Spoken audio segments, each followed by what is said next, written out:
तो welcome friends, नमस्कार है दोस्तों हमारे चैनल पे। आज हम इस वीडियो में बात करने वाले हैं कि जिन लोगों ने ग्रेजुएशन में हिंदी ऑनर्स रखा है उनका सेमेस्टर 3 में कोर पेपर 6 किस टाइप का पूछा जाएगा, ठीक ना।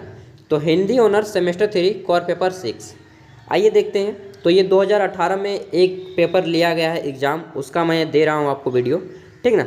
तो देखिए 2018 का एग्ज़ाम है, 3 घंटा समय दिया गया था, आपको भी 3 घंटे समय दिए जाएंगे। फुल मार्क्स आपका 100 होता है, जिसमें कि 80 नंबर का ये पेपर लिखना होता है और 20 नंबर आपको कॉलेज की तरफ से दिए जाते हैं। तो आप सभी को ये मालूम होगा क्योंकि हर वीडियो में मैं बताता ही हूँ।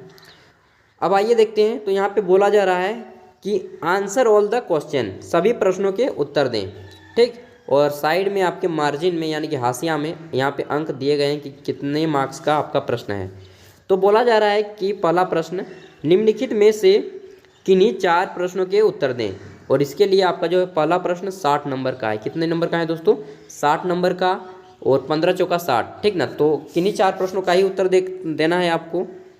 तो पहला है आपका क नंबर, प्रयोगवाद से आप क्या समझते हैं? प्रयोगवाद से आप क्या समझते हैं? प्रयोगवाद की प्रमुख परिस्थितियों पर प्रकाश डालें, ठीक। दूसरा क्वेश्चन है आपको, यहाँ पे मैं आपको हिंट कर दूंगा कि 15 अंकों के प्रश्नों का उत्तर आपको कितने पेज में देना है। तो 15 अंकों के प्रश्नों का आपको उत्तर 3 पेज में देना है। 3 पेज बोले तो एक खड़ा पन्ना और एक खड़ा पन्ना का एक साइड, एक खड़ा पन्ना में 2 पेज होते हैं, ठीक ना। तो इतने शब्दों में आपको उत्तर देना है, 240 शब्दों में, और 3 पेज बोलेंगे, ठीक। पेज में 3 पेज हो जाएगा और शब्दों में 240। तो चलिए ये आपकी कुछ मदद, आपको मतलब इसी टाइप का लिखेंगे तो ज़्यादा अच्छा मार्क्स मिलेगा। आगे देखते हैं। नई कविता पुरानी कविता से किस अर्थ से भिन्न होती है? जो नई कविता है वह पुरानी कविता से किस अर्थ में भिन्न होती है, अलग होती है, ये आपको बताना है। और फिर पूछा गया है कि नई कविता की प्रमुख उपलब्धियों पर प्रकाश डालें। नई कविता की प्रमुख उपलब्धियाँ कौन कौन सी हैं उसको भी बताना है। ग नंबर है आपका, मैं वहाँ हूँ शीर्षक कविता का भावार्थ लिखना है कि मैं वहाँ हूँ, ये जो कविता है उसका शीर्षक का क्या भाव का अर्थ है वो आपको बताना है। घ नंबर है दोस्तों कि भवानी प्रसाद मिश्र रचित कविता, ये क्या है? जाहिल मेरे बाने के उद्देश्य पर प्रकाश डालें कि इनका उद्देश्य क्या था, मूल उद्देश्य क्या है वो आपको बताना है। भवानी प्रसाद मिश्र जी की रचना जो है जाहिल मेरे बाने, ठीक ना, इनका एम मोटो क्या था वो आपको बताना है, क्या सीख देने की कोशिश की गई है वो। अगला है 5वां, और इसमें से किसी 4 का ही उत्तर लिखना है। टोटल यहाँ पे आपको 8 दिए गए हैं, 8 में से किसी 4 को ही बनाना है। तो 5वां है कि फसल शीर्षक कविता की समीक्षा करना है। उसके बाद 6ठा क्वेश्चन है कि भूल गलती जो शीर्षक है कविता का भावार्थ लिखना है। देखिए मुर्गा भी चिल्लाने लगा यार, सुबह हो गया। भूल गलती शीर्षक जो कविता है इसका भाव का अर्थ लिखना है। भावार्थ मतलब होता है कि उसके भावों का क्या अर्थ है, ठीक ना। उसके बाद 7वां क्वेश्चन है कि प्रयोगवाद के नामकरण की समीक्षा करें। प्रयोगवाद के नामकरण की समीक्षा करना है आपको।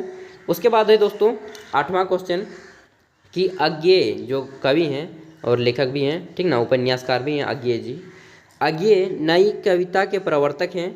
इस कथन की सार्थकता पर प्रकाश डालना है कि सार्थकता पर प्रकाश डालना है। प्रकाश मतलब वो टॉर्च वाला प्रकाश नहीं डालना है, आपको लिखना है, ठीक ना, इसके बारे में। तो यहाँ पे हो गया आपको टोटल 60 नंबर। उसके बाद यहाँ पे क्वेश्चन 2 आता है, केवल 2 ही क्वेश्चन है इसमें। कोर पेपर 6 में केवल 2 ही क्वेश्चन है।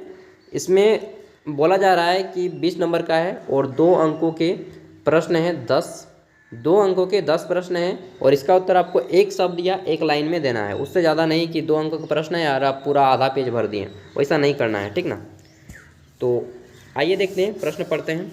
तो पहला है आपका कि नई कविता की समय सीमा क्या है।